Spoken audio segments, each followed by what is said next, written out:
ফ্যাশনের ব্যাকরণ মানে না সোশ্যাল মিডিয়ার সেন্সেশন উর্ফি জাভেদ। প্রতি মুহূর্তে আজব ফ্যাশনে নেট পাড়ায় চমক দিয়ে যাচ্ছেন তিনি। চর্চা থাকে তার প্রত্যেকটা পোশাক ও আউটলুক। তবে এবার উর্ফি যেটা করলেন তা দেখে হতবাক সবাই। হঠাৎ মাথা সম্পূর্ণ কামিয়ে ফেললেন উর্ফি। কিন্তু কেন? কি হয়েছে এই তারকার? তিনি কি অসুস্থ, নাকি নেপথ্যে আছে অন্য কোনো ঘটনা? ছবিতে দেখা যাচ্ছে গাড়িতে বসে আছেন উর্ফি। সেখান থেকেই একটি সেলফি তুলে পোস্ট করেছেন তিনি। সেই ছবি দেখেই আঁতকে উঠলেন তার অনুরাগীরা।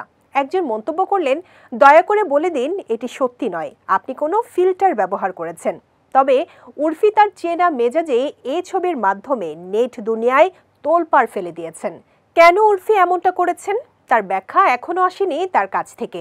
বাহারি পোশাকে বারবার ছবি শিকারীদের চমকে দেন উর্ফি জাভেদ। একসময় সমালোচিত হলেও তিনি এখন এই প্রজন্মের ফ্যাশন আইকন। এবারও নতুন কাণ্ড ঘটিয়ে তাক লাগিয়ে দিলেন উর্ফি। কামিয়ে ফেললেন মাথা। ন্যাড়া মাথার ছবি শেয়ার করলেন নিজের সামাজিক মাধ্যমে। উর্ফির সমস্ত চুল কেটে ফেলা নিয়ে অনেকেই মনে করছেন এটা তার জন্য তেমন কঠিন কোনো কাজ নয়, কারণ তিনি প্রায়ই এমন অবাক করা কাণ্ড ঘটিয়ে থাকেন। এবারও তাই করলেন বলে মনে করছেন তার ভক্তরা।